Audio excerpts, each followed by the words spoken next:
Olá pessoal, paz do Senhor. Hoje é segunda-feira e hoje nós estamos aqui para mais um momento devocional.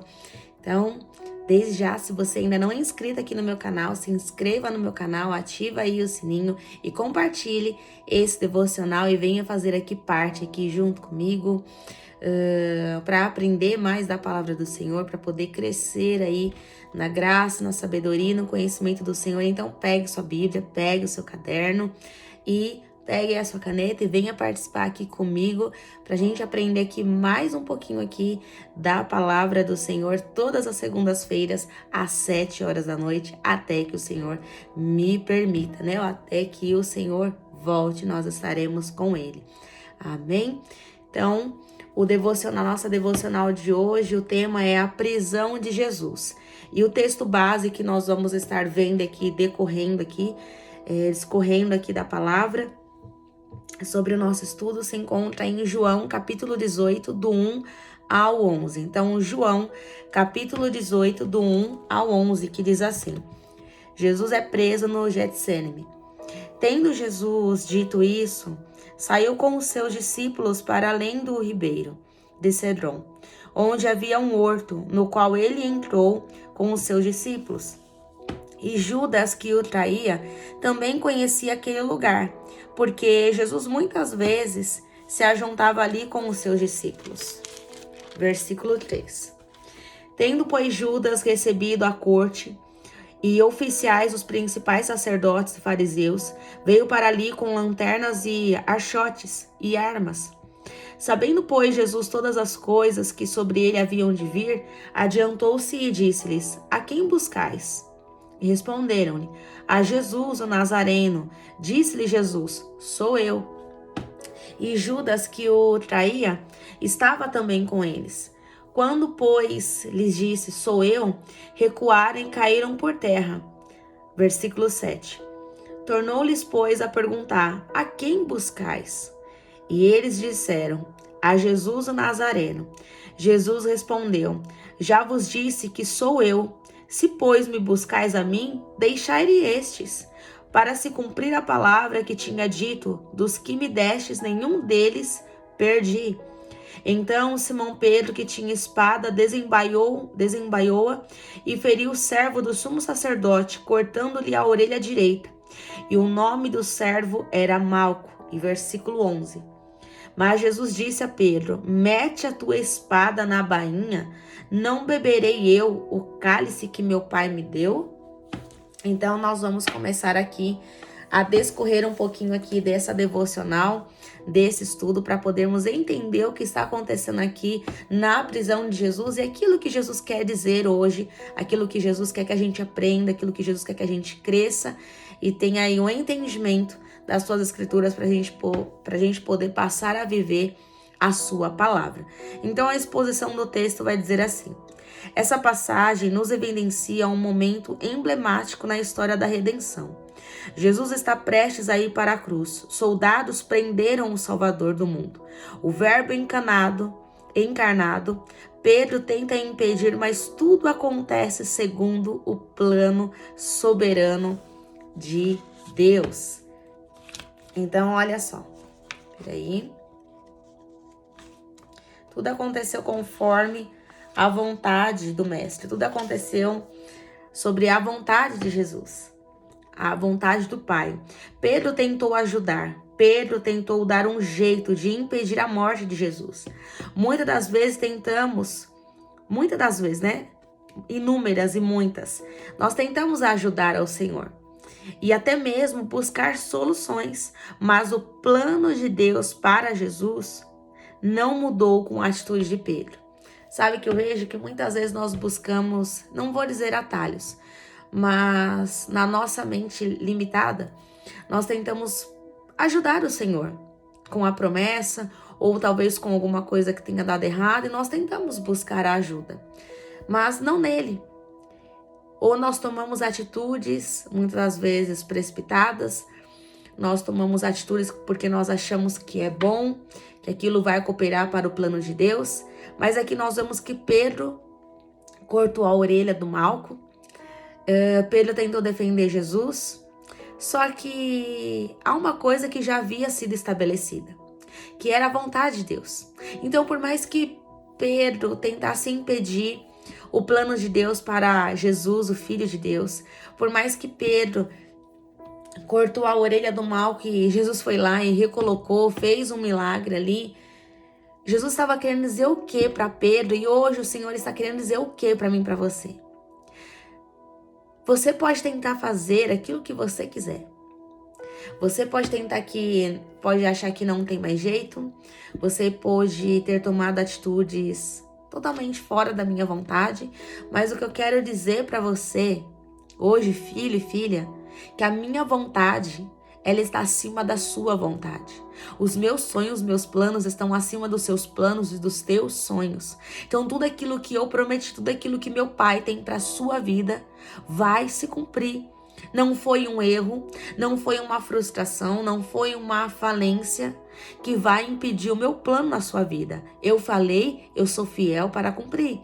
Então, a vontade soberana de Deus sobre a minha, sua vida, ainda com todos os erros, ainda que talvez você esteja endividado, ainda que, enfim, você tentou buscar recursos, enfim, você tentou fazer alguma coisa da sua maneira e do seu jeito.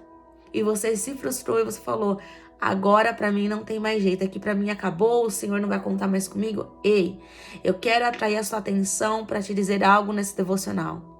O plano de Deus, a soberania, o plano soberano de Deus sobre a tua vida continua de pé, não mudou por causa das suas atitudes. Ele escreveu uma história para você, ele escreveu e ele traçou um plano para você. E a vontade soberana de Deus vai se cumprir, porque não é sobre você, mas é sobre o Pai. É sobre Jesus, é sobre Ele, é para que o nome dele seja glorificado.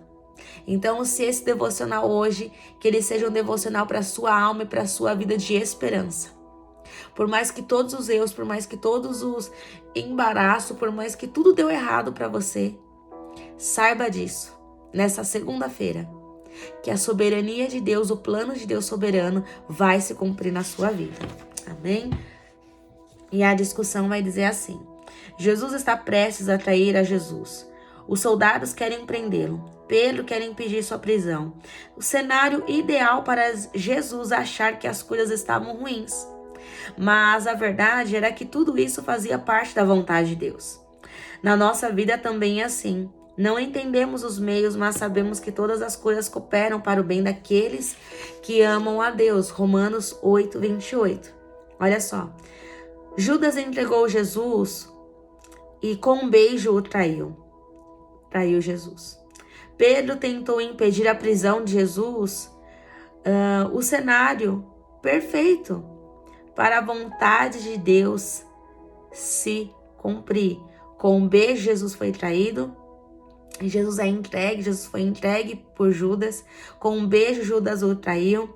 Pedro tenta impedir a prisão de Jesus. Pedro corta a orelha do mal. Olha o cenário perfeito, ideal, que nós não enxergamos, mas olha o cenário perfeito para que a vontade de Deus se cumpra.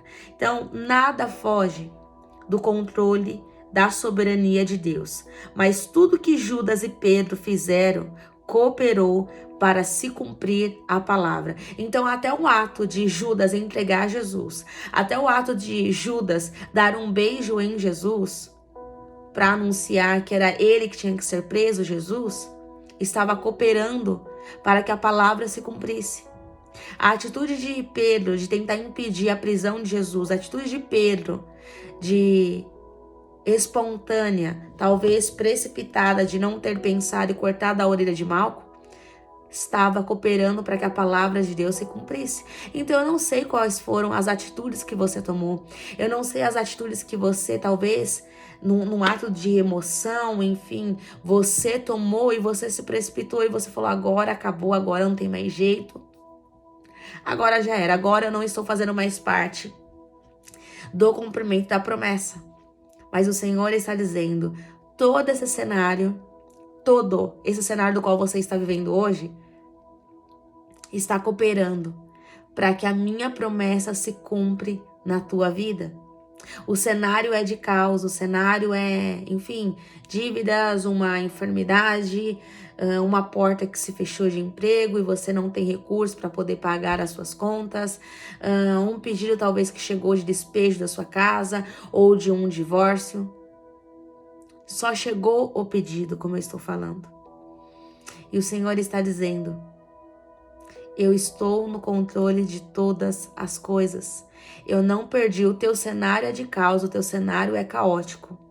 Mas para mim, eu estou vendo o cumprimento da promessa que meu Pai preparou e reservou e prometeu para a tua vida.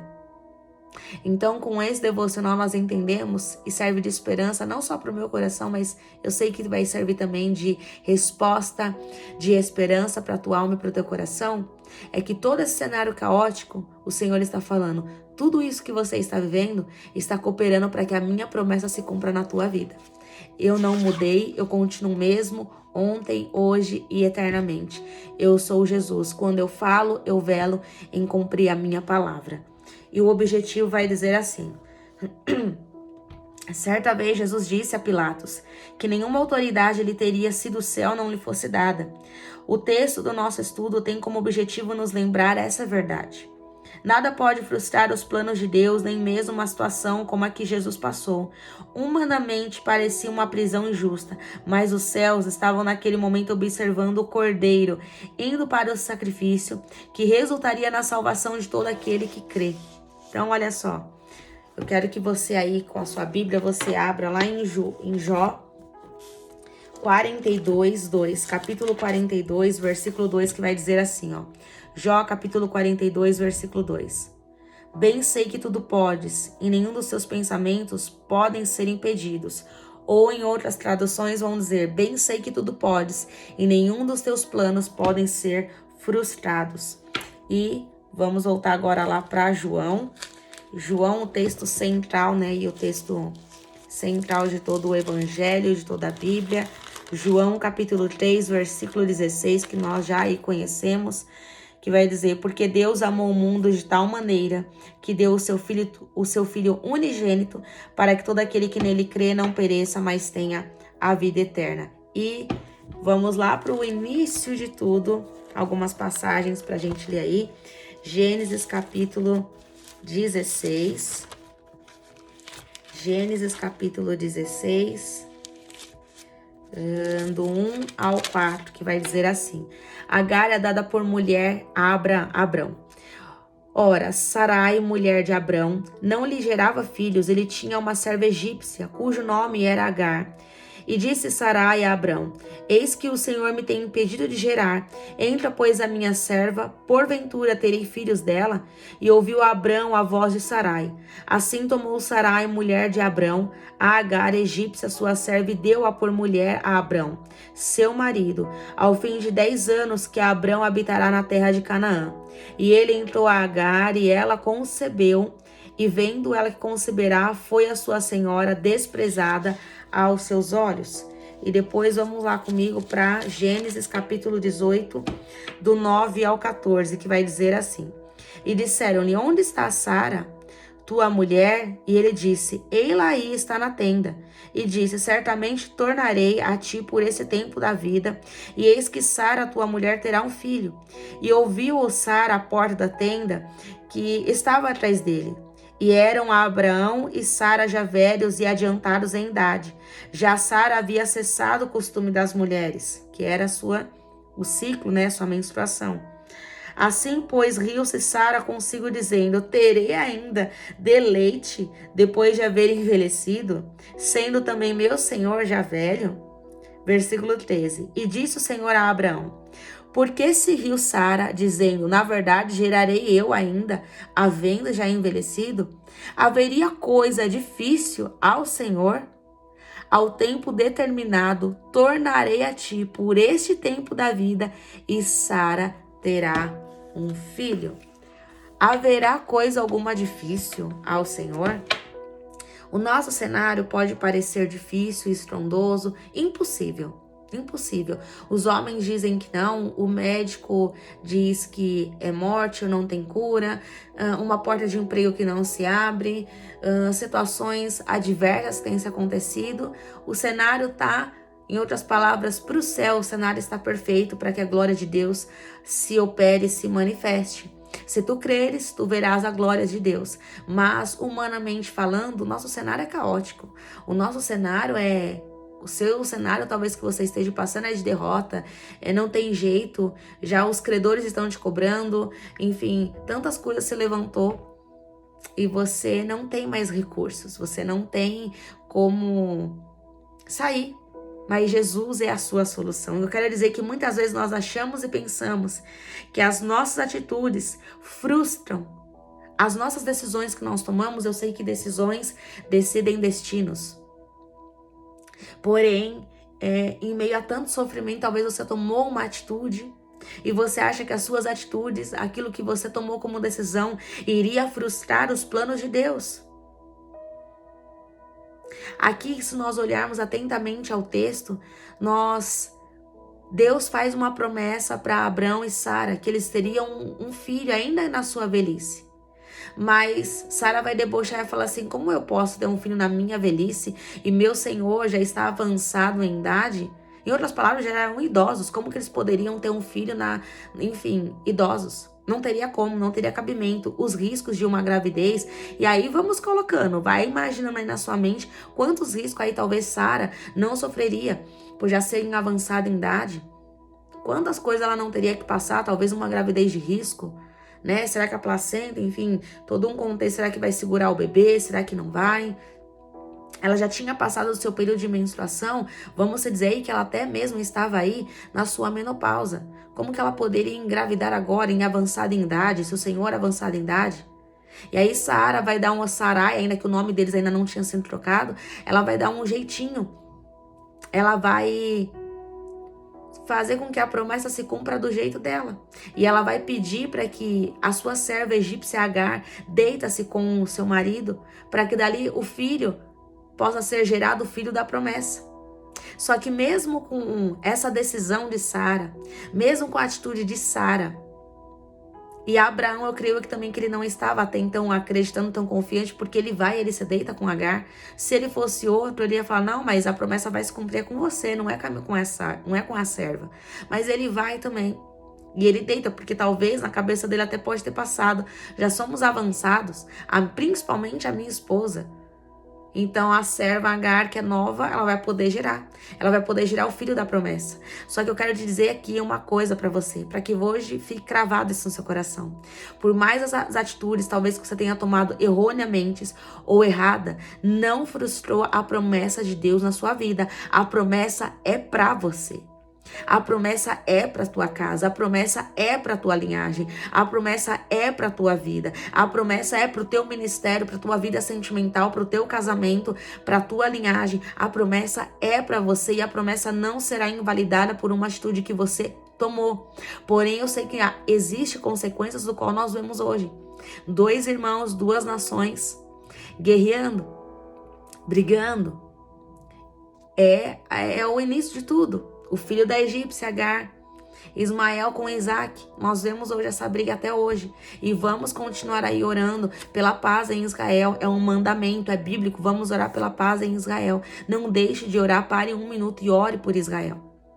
Só que no capítulo 17, Abraão, ele já tinha 90 anos. Como nós lemos aqui, ó. No capítulo 17, Abraão ele já tinha 90 anos. E nós vamos ler o capítulo 18, do qual o Senhor se revela a Abraão. E ele vai falar que nesse mesmo tempo, Sara ela ia gerar. Então pensa, ele já estava com 90 anos, já era idoso. Já era um idoso. Imagine a sua senhora, também era uma idosa. Olha todos os riscos para poder gerar um filho. Mas Deus não se esquece daquilo que Ele prometeu. Então, é isso que eu quero que você entenda hoje, nessa segunda-feira. Por mais atitudes que talvez você tenha tomado precipitadamente, tentando dar uma ajudinha para o Senhor hoje está dizendo: a minha promessa vai se cumprir. Ainda que você tenha tentado tomar atitudes fora da minha vontade. Ainda que você tenha tentado se apressar, passar na minha frente, eu não esqueci e não invalidei a minha promessa na sua vida. Você acha que as suas atitudes vão frustrar os meus planos? Jó vai dizer, bem sei que tudo podes, e nenhum dos seus planos podem ser impedidos, podem ser frustrados, podem ser anulados. Os planos que o Senhor tem para mim, para a sua vida, não vão se frustrar por atitudes, por tentar ajudar o Senhor. Não vai se frustrar. Isso, como eu falei, não é sobre eu e você, mas é sobre Jesus, é sobre o Pai, é sobre o nome do Senhor, sobre o nome do Pai ser glorificado. Se tu creres, verás a glória de Deus. Então você ainda crê? Talvez você não tenha mais fé, mas a Bíblia vai dizer que se nós tivermos a fé do tamanho de um grão de mostarda, nós já temos fé o suficiente para que Deus, que o Senhor, Ele pode fazer e realizar um milagre, ainda que num cenário caótico, Ele vai cumprir tudo aquilo que Ele te prometeu. Para você já é um cenário perdido, mas o Senhor está dizendo, esse cenário é cumprimento para que a minha promessa se cumpra na tua vida. Então vamos ver agora o contexto. Logo depois de Jesus orar por seus discípulos, ele vai para um dos seus lugares preferidos, o Jardim da Prensa de Azeite, Jardim do Getsêmani, no Monte das Oliveiras, lugar que Jesus costumava orar e passar tempo com o Pai. Naquele mesmo lugar, ele sofreria angústias, seria preso e sofreria uma traição terrível. Judas, soldados romanos e do templo, tomados de ódio, justiça própria. Judas, soldados romanos e do templo, tomado de ódio, justiça própria, avareza e incredulidade cercaram o Messias. Mas ele já estava ciente de tudo, respondendo com o sonoro: sou eu, o Jesus, o Nazareno. Faz com que seus inimigos caiam em terra. Pedro tenta impedir o inevitável e com coragem tenta defender seu mestre, atingindo o soldado na orelha. Jesus o exorta e mostra a ele que nada poderia deter o que estava prestes a acontecer. Jesus receberia o cálice do Pai, ou seja, a ira de Deus na cruz, por amor a você e a mim.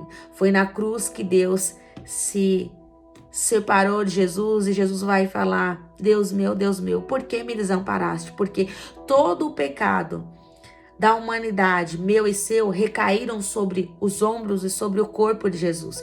Por isso que ali Deus, na cruz, Deus já estava dizendo à humanidade: eu não compactuo com o pecado. Eu não compactuo e eu não tolero o pecado, porque isso vem subindo um cheiro podre, de peixe podre às minhas narinas. E então eu estou dizendo através do meu filho que não tem pecado, ele é santo, imaculado, ele é limpo, purificado. Mas o pecado da humanidade que ele tinha que levar para que pelo sangue do meu filho vocês fossem limpos, purificados e livres das garras de Satanás, para que seus pecados fossem perdoados, para que toda enfermidade na cruz do Calvário que meu filho levou até as tuas enfermidades, vocês fossem sarados, curados.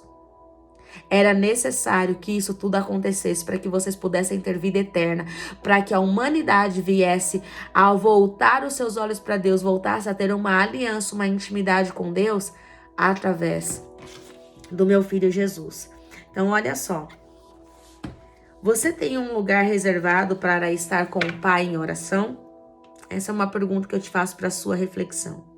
Jesus não escondeu quando o tempo chegou e aparentemente ele não fugiu de ser morto para obter a vitória.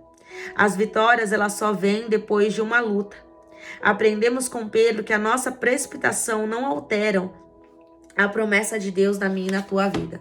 A precipitação de Pedro não alterou a promessa, mas cooperou para que a promessa se cumprisse. Judas, o beijo de Judas, não anulou a promessa de Deus, mas só cooperou para que a promessa de Deus na filha do seu filho Jesus se cumprisse. Então a sua precipitação, aquilo talvez que você tenha tomado alguma atitude, não anulou o plano de Deus. Não anulou o plano de Deus na sua vida. E o Senhor está dizendo hoje: eu vou cumprir, ainda com a sua precipitação, Ainda que você falava que não aguentava mais, eu vou cumprir para que o nome do meu Pai seja glorificado e você verá a glória da segunda casa. Ela será maior do que a primeira.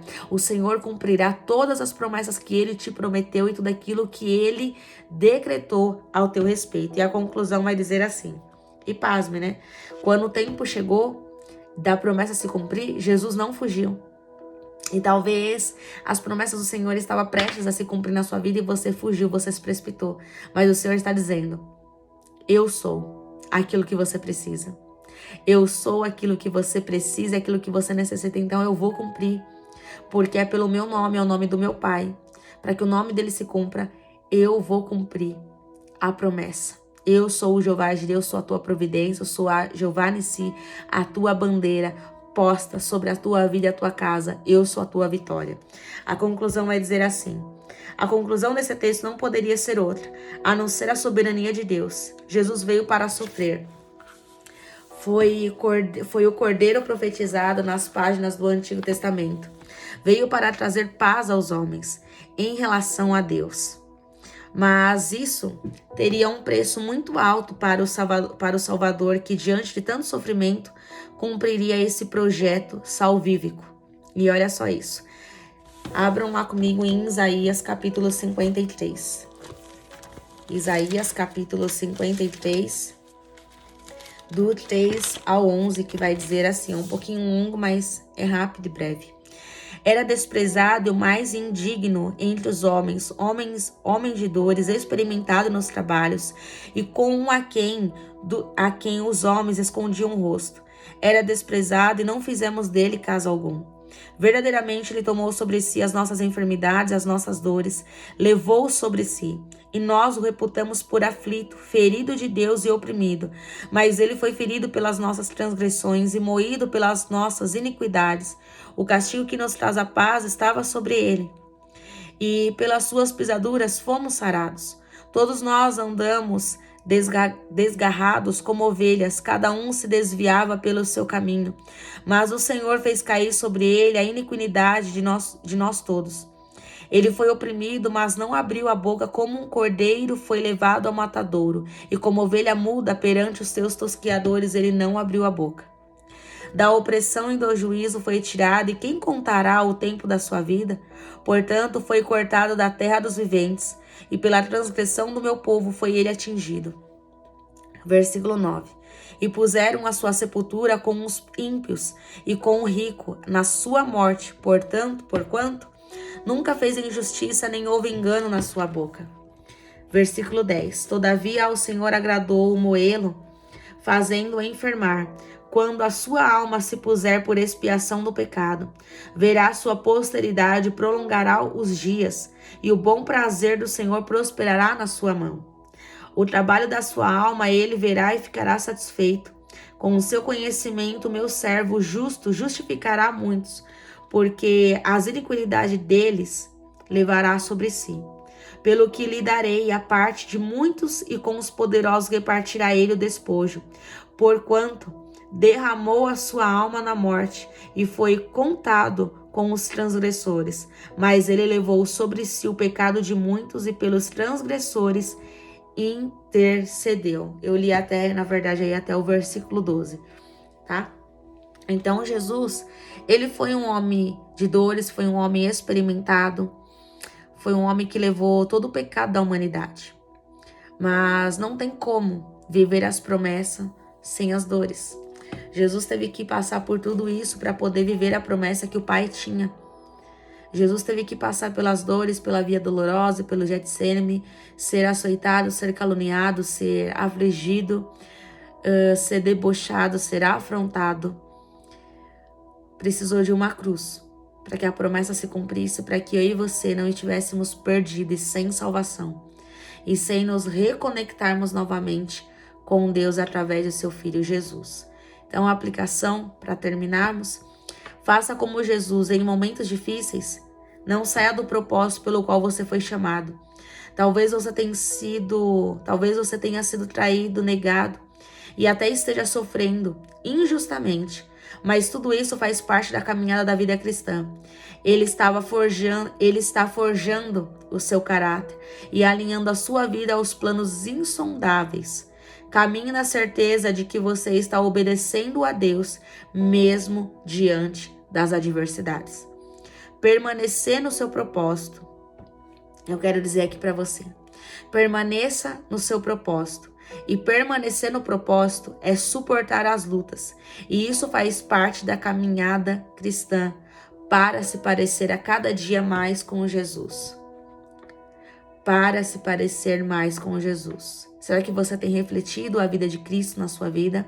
Será que por meio das lutas, meio das aflições, até mesmo em meio às vitórias, você tem refletido a Cristo? Será que todo esse cenário caótico você tem refletido a Cristo? Uma pessoa que confia, uma pessoa que não caminha por vista, mas uma pessoa que caminha por fé? Será que você tem dado testemunho em meio ao caos de que Jesus ele é poderoso para fazer infinitamente mais daquilo que pedimos, pensamos? Será que você continua acreditando nisso? Será que você continua crendo que por mais as atitudes que você tenha tomado hoje com essa palavra, que possa te dar esperança, você volte a crer que o Senhor não invalidou a promessa dele. Então continua, permaneça no seu propósito. Não fuja do seu propósito. Não fuja daquilo que Deus tem para você, porque hoje você não vê. Para você, o plano está totalmente fechado daquilo que Deus tem. Mas quando Deus olha para você e quando Deus olha para a sua história, ele vê o plano aberto, ele já vê aonde você vai chegar e aonde você estará. O seu momento, ele não determina a promessa que Deus tem para sua vida. Não determina o lugar aonde Deus irá te colocar, onde Ele vai te levar, o cenário que Ele vai mudar. O seu momento não altera a promessa de Deus. Aquilo que Pedro, aquilo que Judas fez, não alterou a promessa. Então, o seu cenário, o seu momento, porque ele vai passar, não altera a promessa de Deus na sua vida. Amém? Eu quero fazer aqui as aplicações diárias de algumas perguntas para a sua reflexão e a sua meditação, que você possa voltar a ter esperança. Como a Bíblia diz, eu quero trazer à memória aquilo que me dá esperança. Lembre de todas as coisas que você passou. Se for para você olhar para trás, que seja somente para ver a mão de Deus, de tudo aquilo que o Senhor operou na sua vida, tantos livramentos que Ele te deu, das providências dEle, de tudo aquilo que Jesus fez, para que você volte a ter esperança. Eu quero trazer à memória aquilo que me dá esperança. Lembre de tudo aquilo que o Senhor fez e de todas as palavras que Ele já declarou e já profetizou, de tudo aquilo que vai acontecer na sua vida, mediante a palavra dEle, mediante a promessa dEle. O seu cenário não determina a promessa. Você já sofreu injustamente por fazer a vontade de Deus? Aqui é a primeira pergunta. A segunda, confia em Deus a ponto de não negar o seu chamado diante das lutas? Terceiro, você sabe lidar com as pressões que dias difíceis nos impõem? Quarta pergunta, seria capaz de proteger outras pessoas diante das dificuldades? Quinta pergunta, se a vontade de Deus for diferente da sua, você está disposto a viver uma renúncia? Se a vontade de Deus for diferente da sua, você está disposto a viver uma renúncia? Está disposto a abrir mão de coisas que talvez poderia ser o seu porto seguro para viver a vontade de Deus, do qual até então o momento parece ser desconhecida, mas ela é conhecida? Você estaria disposto a renunciar, a abrir mão de coisas que é a sua segurança, do qual você confia? Você está disposto a viver uma renúncia para viver a vontade de Deus? E a última pergunta. Qual a última vez que Deus contrariou os seus planos?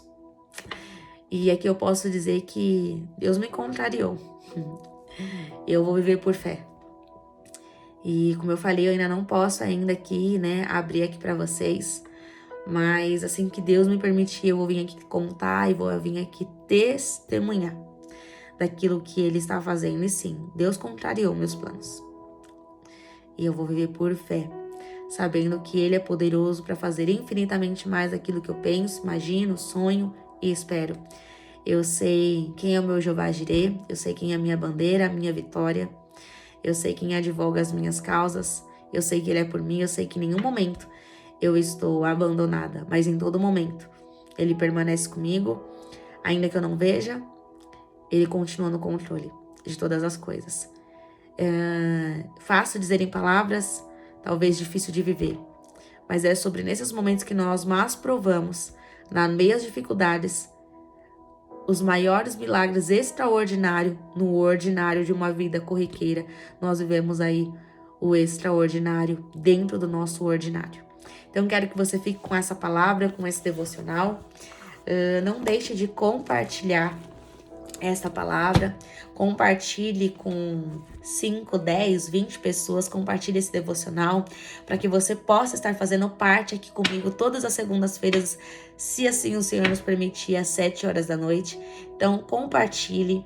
Ativa aí o sininho, se inscreva aqui no meu canal e toda segunda-feira, se assim o Senhor me permite, como eu falei, nós teremos aqui a devocional e eu espero você aqui e saiba que você faz parte da promessa, daquilo que Deus me prometeu. Como eu sempre digo, não é sobre apenas uma vida, não é sobre inscritos, mas é sobre nações, é sobre almas. Então o Senhor me deu um hospital, como vocês sabem, eu abri mão aqui da medicina para cuidar de um coração não físico, mas de um coração espiritual. E o teu é esse coração do qual o Senhor me deu para poder cuidar, zelar e orar pela vida de vocês. Então, não deixe de se inscrever, faça parte aqui do meu canal e compartilhe com outras pessoas para que outras e muitas pessoas, nações, possam ser aí alcançadas e abençoadas no nome de Jesus. Amém? Que o Senhor te abençoe e te guarde, que o Senhor faça resplandecer o rosto sobre você e te conceda a paz, no nome de Jesus. Tenha uma semana abençoada, que o Senhor seja uma semana de respostas, uma semana de providência, uma semana de recursos, seja uma semana de cura para a tua alma e para o teu físico, no nome de Jesus. Deus te abençoe e fiquem na paz do Senhor.